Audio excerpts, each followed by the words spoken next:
Hello, përshëndetje, mirë se vini në kanalin tim. Më dalën sutjenat me këtë fustanin, prandaj se kam veshur. Ato dy palë sutjena që kam të dyja duket. Kështu që thash nuk të vras mendin, le të duket. Nuk duket kush e di çfarë. Skaj, whatever. O bello ja mami.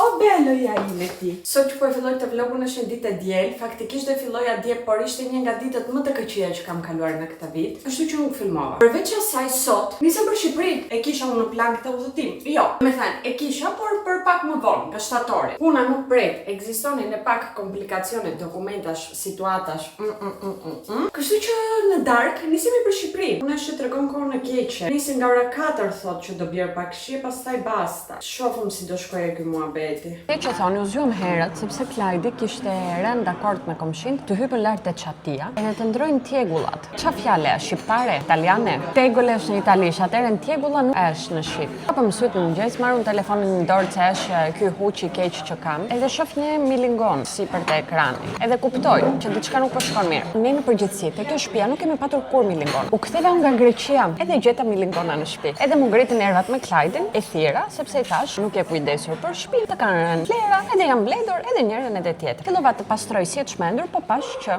vazhdonin e dilnin nga vendet e caktuara të shtëpisë. I kam hedhur ilaç gjithë këto ditë, njërin tjetër. Ngrim nga krevati, ul kokën poshtë komodinës time dhe shoh një rjesht me milingon. Çmendem. E kuptoni tani fazën në të cilën jam, që sa kam hapur syt, s'kam pirë kafe dhe shoh këtë nuk ishte shumë situata mirë. Më ka psikopatia tani. Jam gati të vë flak shtëpisë, benzinë, flak edhe pum. Em Klajdit shkon baro lart me ato që keni të ndroni. E do vish, do spostojmë krevatin, do desinfektojmë aty, të blejmë ilaç, të bëjmë stuko, të bëjmë njëre, të bëjmë tjerën, se unë do ik bile sot. Edhe di që Klajdi nuk është i kujdesur me shtëpinë si jam unë. E kam frikë që kur të kthehem, do i kem ngrënë milingonat, krimbat, mizat e njëra tjetra. Do i kem ngrënë këta të dy të shkretat në atë shtëpi. Ndërkohë sa jam në makinë po bëj edhe check-inin, ta heq qafe. Si e pat në shtëpi mora me vete një valizhe të vogël, se pa valizhe fare nuk bëj, por nuk desha të harxoj lekët që kërkon valizhe e madhe. Të paktën më vuri tulem në cepe jo në mes. Dhe që thoni, dje, Klajdi vazhdovi punën që duhet bënte, unë vazhdova punën e shtëpisë, e në një moment duhet të dilnim nga shtëpia se kishim një punë të vogël. Duke u kthyer në shtëpi, tham po ndalojmë pak në supermarket të marrim një dy gjëra që duheshin. Bëjmë këto gjërat e rutinës, kuptoni? Futemi në shtëpi, unë filloi direkt në kuzhinë të vendos gjërat e supermarketit, edhe dëgjoj Klajdin nga korridori që thot: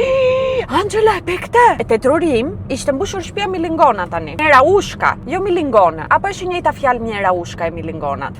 Dikush le të më sqaroj. Edhe shkoj atje, e në studio, nuk dua t'ja u shtëpi, po kishte vjell Milo. Po shka kafshë shtëpiake, kupton që kjo edhe është një gjë që mund të ndodhë, ngacmon diçka te stomaku, mund të kem vap, 1 milion gjëra mund. Hallesh shkoj te dhoma, kishte vjellur edhe tapetin e vogël, kam te dollap. Ai nuk lahet me ujë. Boiler e lava me ujë, sepse në atë fazë ta laj mos e laja ishte barabart i shkatruar. E mora e lash jashtë të thajt. Ai ta mblodha edhe studion njërin tjetër. Po shikoja lushën, mirë më dukeshe, nuk më dukeshe ke. Vazhdova unë të vendos zërat nëpër vend. Ha, sa bukur kënde ande. Dëgjoj përsëri Klajdin që ishte në dhomë, se Lusha ishte në dhomë. Bru po vjell prap. Edhe njerëz shkojnë në dhomë, edhe kishte vjellur gjithë tapetin e madh. Të gjithin, kudo. Edhe përsëri është njëjti material me tapetin e vogël. Kësaj radhe, problemi ishte, Milo nuk po nxirrte ushqim, po nxirrte një si tip gjeje, nuk do t'ja u shpif, po që të kuptoni merakun, shkume me gjak. Edhe thash është i smur. Diçka po i ndodh. Po e humbëm qen, kisha hedhur këtë javë edhe një reel që thosha he doesn't know yet but one day will break my heart. E thash ja kam diellur vetes, edhe unë po e vdes qenin tim para kohë me këto reelsat që postoj me njërin me tjetër. Po ju them tani çmenduri, se gjë kishte filluar keq dita edhe humori nuk ishte shumë mirë për të qenë i qetë. Plus jam te precikli, supozohet që nesër marrin cikl. Edhe kuptoni, marrëm telefon veterinerin e vet ishte i mbyllur, sapo kishte mbyllur, i lëm mesazh, po nuk e diet kur na rimer në telefon. Spoiler përsëri alert akoma s'na ka marrë. Gjetëm një tjetër veteriner hapur, ai tha unë mbyllëm, do të çoni te një klinik, gjetëm klinik.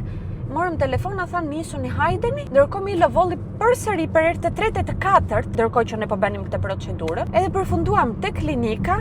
E vërtet është nuk I kemi shumë qejf. Kur un kam ardhur të jetoj për herë të parë këtu në Itali, Klajdi kishte një mace, 1-2 ditë mbasi na u dash ta çojmë te klinika, na ngordhi. Edhe na ka ngelur traumatike pak si situata ajo. Gjithsesi e çuam, paguam 180 euro dje, e na tha që ka ngrënë butalla liçe, cilat do i nxjerr me nevojat e vet. Ndërkohë të çaj, loti kokër këtu. O bo, nuk e di pse po qaj prap.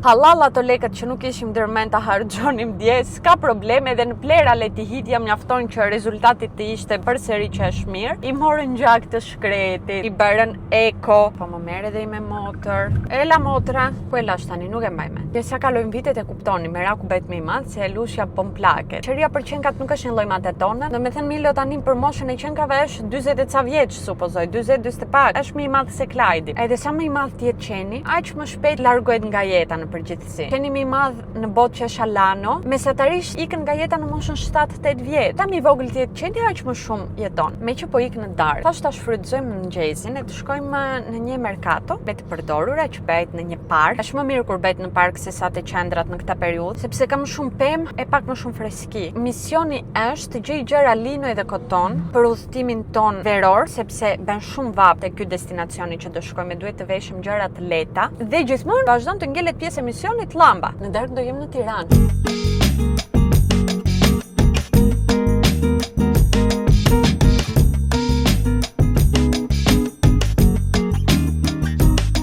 Thrift haul në makinë. Atëre, ishte gjëra tepër të bukura, por po ishin sipër baxhetit tim ose nuk më duheshin realisht. Edhe pse ishte shumë e bukur, nuk do kishte përdorim. Mora këtë çantën, është super mega vintage. Lady Monica made in Italy. Më pëlqevi tepër. Edhe këto këtu, të ngjyra kafe shumë e bukur. Edhe është një çantë e madhe, kështu që mund të vesh pafund gjëra brenda ta përdor si çantë për ditëshmëri për shembull. Edhe kishte çmim fantastik. 2. Gjeta këtë tetën që kishte këto takat, ka nevojë të lajn mirë tani këto.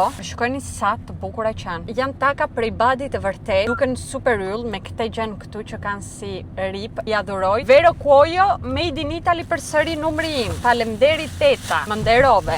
Dhe këto që mi gjeti Klajdi, janë pak të shjepura këtu brenda. Kjo qepet shumë kollaj, sidomos po ti jesh mami ime, edhe ti ta bësh. Pantallona përsëri vintage, bardha, të thjeshta, 100% lino, edhe nuk janë të ngushta, se këtë kam si problem. Gjej shumë pantallona të bukura, por që janë të ngushta. Këto nuk ishin të ngushta. Nuk kishin as numër të them të vërtetën, por me matjet e mia të syrit, mirë do më ri. Edhe me matjen kështu, teknikën e dorës, duket që do më bëj. Shpresoj ti provoje të marrin bukur, se kjo ka rëndësi. Këto ishin të gjitha gjërat që blem. Gjeta një llampë, ishte shumë e bukur. Ishte bronz, pjesa e poshtë me gjithë e punuar, edhe kishte 3 angjëj sipër, por nuk ishte gold. Gjithsesi nuk po më prishte, po ndoj mirë edhe bronz. Halli ishte pjesa e sipër me kokës, që ishte shumë e bukur si ngjyrë, por plot njolla edhe e grisur. Edhe nuk e di po mund të gjej tjetër që ta zhvendësoj. Hengra një super bacone ishte realisht shumë e mirë sot, e kishin qarë. Shkojmë tani te Lushja, se mjaft e lambetka. O Lushe, mirë jeti mami. Je mirë me spirti.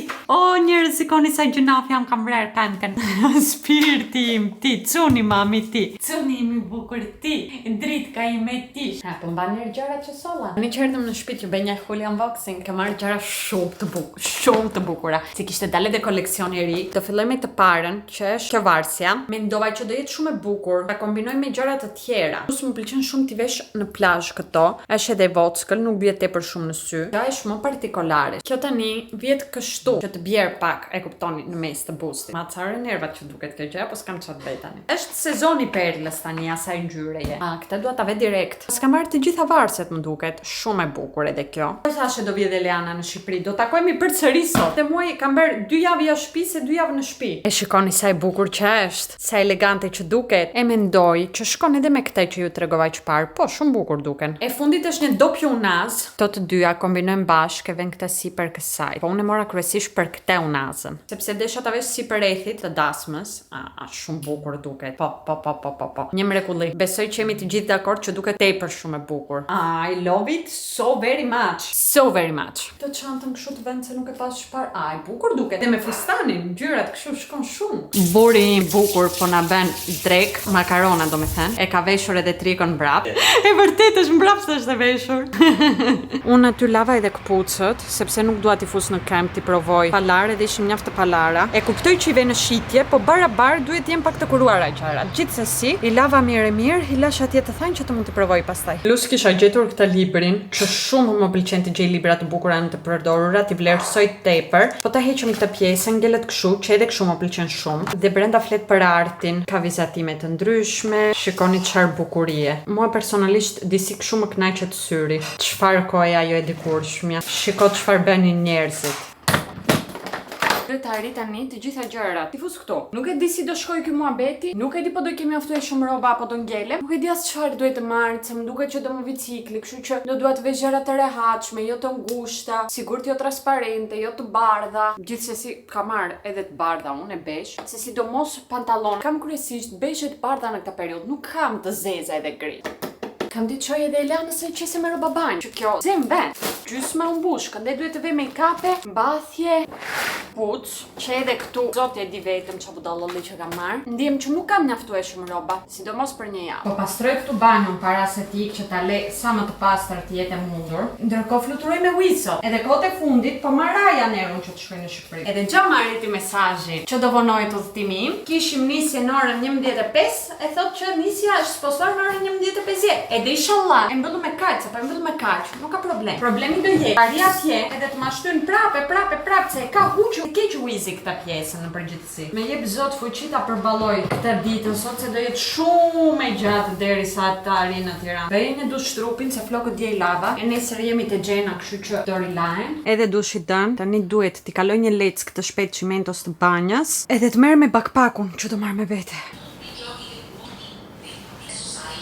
E bëra njërë gabimin t'i haroj kufjet, nuk e bëjme. Qelsat i kam edhe pashaportën aty, këtu kam marrë një çantë dore që kam futur të bakpaku. Duhet të vej laptopin edhe jemi gati thuajse. Ndërkohë kemi porositur edhe darkën tonë. Diet që nuk do ri të gatuaj, shpresoj realisht shumë mos ma vonojnë më tepër se sa duhet udhëtimin. Dhe dini çfarë, desha të diskutoj pak. Dy tematika që në kokën time disi lidhen. Ai çuni në Shqipëri që vravi Vjerën me Vjerin, ishte marrë penge dhe të dashurën e vet, apo ikse dashur, ishin të lidhur 9 vjet bashkë për lek, me sa kuptova. Ato gjërat që unë lexova, por besim as mediave as televizorit nuk i kam fare, është që i dha të dashurës 750.000 euro, ajo ja dha prindërve, apo i mbajti për vete e prindërit, i thanë mos ja kthe me këtit, diçka të këtill. Aty t'ju ngritën nervat, vajti te shtëpia e prindërve, gjuajti të jatin, gjuajti të jamën që nuk vdiq në vend, po vdiq mbas entite. Mori edhe pengat që pastaj nuk e di si qysh tek përse e lati ikte, bëri edhe vetvrasje. E gjithë kjo situatë po them përsëri për lek. Si fillim një çun 35 vjeçar që të ketë 750.000 euro të jap kështu, ato lek nuk janë lek të pastra njerëz. Kështu që ai njeri nuk mund të fuste edhe policinë, edhe gjyqin, edhe institucionet e duhura në këtë muhabet, sepse e dinte që nuk ishte si të justifikoj atë lloj leku. Kështu që tha do marr drejtësinë në duart e mia. Por, po çdo njeri që ndihet që e kanë keq trajtuar, bullizuar, vjedhur njërin tjetrin, merr situatën në duart e veta, atëherë do bëhemi si në një xhungël. Prandaj ekziston policia, gjyqi, avokati,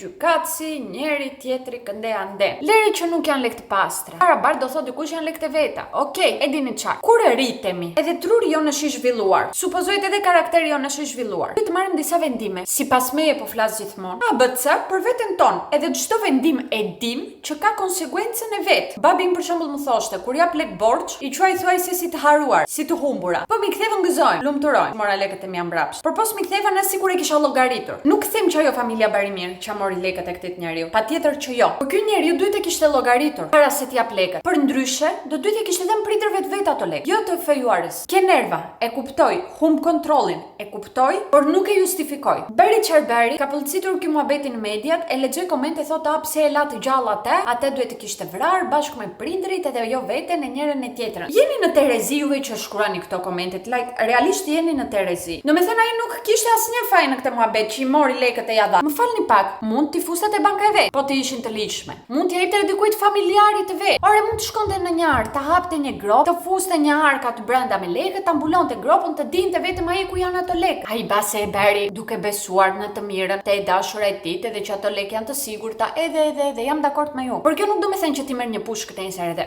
o burra, bën çfarë të thotë koka. Po problemi më i madh, po them, jeni ju që shkruani këto komente pse nuk vrave edhe atë në vend që të gjykoni gestin si gest të vrasjes. Sepse neve akoma kemi këto pjesët e kanunit. Edhe pse është shkruar kanuni tani, nuk e di sa mijë vite më përpara, ne vazhdojmë akoma ndjekëm një libër të shkruar nga njerëz shumë ndryshe nga ne, në një kulturë shumë ndryshe nga ne, në vite shumë ndryshe nga ne. E themi bëj kështu, vrit kështu, bëj ashtu njërin tjetrën edhe vazhdojmë i japëm krah edhe zë kësaj masakrës, sikur është normale të marrësh pushkën në dorë të shkosh të bësh çfarë të duash ti. Dhe desha ta lidh me muhabetin një buri këtu në Itali, Rogero i kishte mbiemrin, kishte një dyqan me florin. Kishin hyrë njerëja, kishin vjedhur, hyrën edhe erën e dytë, tre burra e vodhën ndodhen përsëri. Herën e dytë ishte edhe gruaja e Goca, i kishin lidhur duart në ranga, hajdutët i kishin vënë pistoletat në kokë Gocës të vet, edhe gruas, i vodhën lekët, i morën, dolën nga dyqani, po futeshin në makinë. Ndërkohë ky burri që kishte dyqanin vrapovi, ngriti armën, vravi 2 nga ata, të tretin e gjuajti, por e plagosi rend nuk arriti ta vrisë. Ky burri është 70 e ca vjeç tani, edhe i doli javën e kaluar sentenca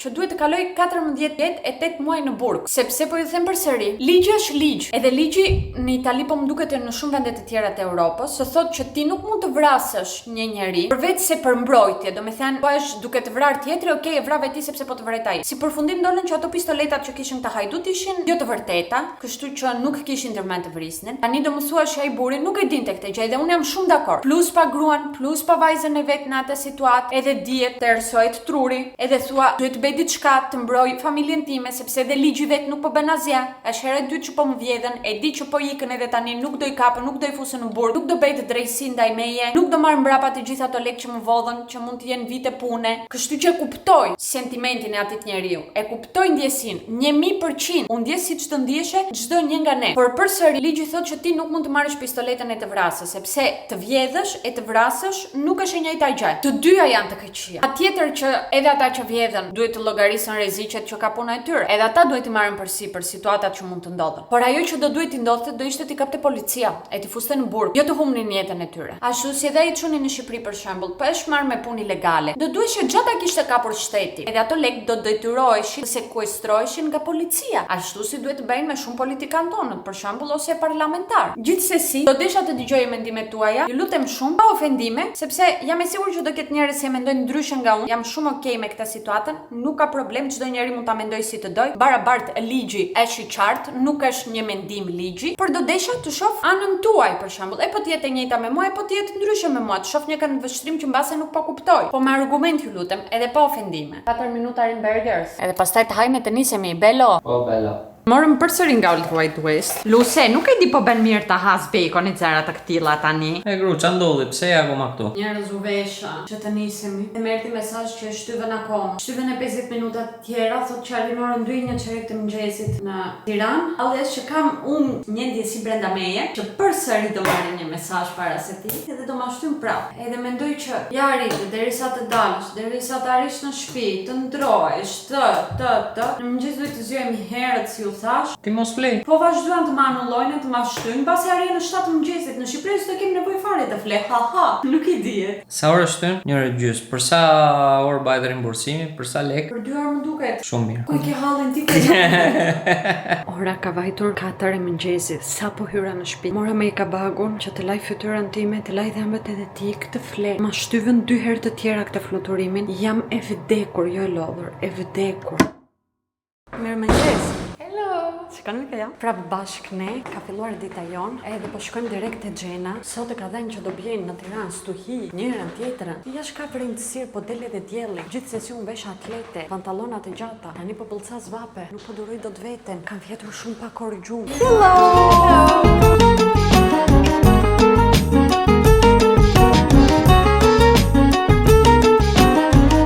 Të them, u riktheva në Angelën që njoh edhe më pëlqen të shikoj çdo mëngjes në pasqyrën time. Do vini te Xhena. Nuk e kalon asnjëri në këtë prerje. Është ekspertja e Shqipërisë në këtë prerje. Edhe Eleana si dolën yll, plus i duket edhe ngjyra e flokëve tani shumë më bukur.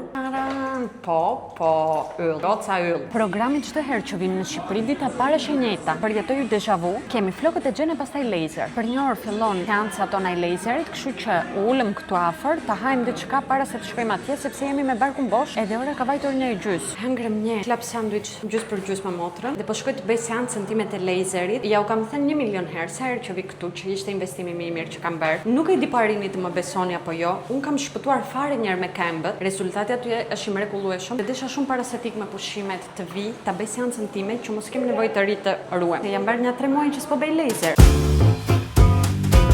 Sa sapo u kthyem në shtëpi, biles, kofshët, nuk I bera me lejze, sepse una jam rojtur, po nuk ka tel fare qimet, se ju thash, sidomos te këmbët. Kam shpëtuar thuajse fare, kam mbaruar me seancën e 3 të 4, kisha xha mbaruar fare. Kështu që më tha doktoresha të ri të presë edhe këto ditë, mos fryem fare dhe të shkoj ditën e fundit që do jem në Shqipëri prap, të shohim po ka ndal, që t'i godasem, për ndryshe nuk ka kuptim të rim të godasem atë zonë. Edhe sa më shumë seanca bëj, aq më pak dhimbje ndjej. Domethënë tani jam te faza që mundem edhe të flej gjumë për gocat punoj. Jam shumë e lumtur që u kthyem në shtëpi dhe mundem të shtrihem, njerëz do shtrihem pak se nuk po duron dot trupi. Unë kur lodhem shumë edhe stresohem, se këto ditë kanë qenë kështu të mira të rënda, ndjem sikur më hyp temperatura e filloj të dridhem. Po dridhem e tëra, më dridhet gjithë trupi. Pozoj që është trupi im që po më jep alarm që Angela nuk janë të rezi. Disi duhet të mbledhesh trurin që të filloj të qetësohet e trupi. Prandaj unë atë do bëj. Të qetësoj trurin tim me pak gjumë. Eliana duhet edhe të editoj sot, unë duhet të editoj nesër, as nuk e di po kam bërë mjaftueshëm vlog. But whatever it is now. U zgjova. Ka shumë lagështi sot. Edhe flokët e mia po marrin në formën e tyre klasike të Luanit. Sa hapëm syt ishim të dyja në fazën që po na hajshë ekstrem shumë bukë. Tham do ikim te baziku. Eliana deshte krepa, unë desha sanduiç. Si përfundim asgjë nuk morëm sepse baziku vendosi të jetë mbyllur të hëna. Paul kjo për baziku. Përfunduam të duam kuskus, kemi kuskus. Mos më thoj se s'ka. Bëjmë që ka. Mora fanta egzotike që e dini çfarë gjeta, që ka edhe në Roseto në Itali. Kemi ngjitur te shtëpia, e gjeta një ditë parë se të nisem për Shqipëri, prandaj nuk e mora. Patatina, ka marrë edhe molto çun mëngjes. Ha kryesisht këto, kapri papadopoulou, fantastike tifuzin në frizer. Eliana deshte se s'bën kremviçe, salciçe nuk quajnë këto, kremviçe quajnë këto. Era e parë që po e lexoj kremviçe, me mish pule. Një akullore, është shkrirë e gjitha kjo akull, e gjitha. E mori Eliana atë, po pastaj pam që është hapur te lagja jon akua e sapone. E tham hajde ym, se ka esencë, ka tris, edhe këto brendet. Më duket të ishin pak më të shtrenjta se sa në Itali, po gjetëm 2 gjëra me ulje dhe I morëm. Deodorant Dove, një djath feta, shumë e shtrenjtë feta këtu në Shqipëri. Një Colgate, budallalli që marr unë që të kaloj kohën time. Plus te fruta perimet mora 3 domatka, 2 kastraveca, spec edhe një qepkë të freskët. And that's all, my friends. E dini çfarë, para se të filloj ande, po them të ve një lavatrice, se kemi të vogël lavatricën këtu në Tiranë. Edhe mbushet me 2 peshqira. Ja një gjë që duhet të kujtojmë, të blej për këtë shtëpinë kur të kem lek. Ta ve edhe këtë peshqirin unë, se ky është I imi personal, I trupit tim personal. Kuskusi është gati, motra reo, verdura, I bëri mix. Unë kam vënë 3 kg feta, se kuskus pa feta nuk është kuskus. Qa ke? E hodhe. Dak, si do e mbledh? Sa stresoj për gjëra kështu të vogla. Po ju bëjmë mbyllje nga dita tjetër, ku po përgatitet përsëri kuskus, sepse me kuskus e sanduiç adorojmë këtë ditë me shumë mundësi. Kërkoj ndjes për vlogun 20 minutë, por besoj e kuptoni situatën, gjendjen në të cilën ndodhemi. Unë se kuptoj. Ti motra se gjëra nuk kupton ti. Mos bëjmë video kështu të shkurtër se do të bëjmë follow. E ne do shihemi si gjithmonë. Te videoratës. I lumt mamit që ka bërë 2 ylla. Një pak më shumë. E vërtetën e njoh. Shoh, kam sy e shoh, mund ta pranoj. Unë jam e bukur s'ke çfarë bëj.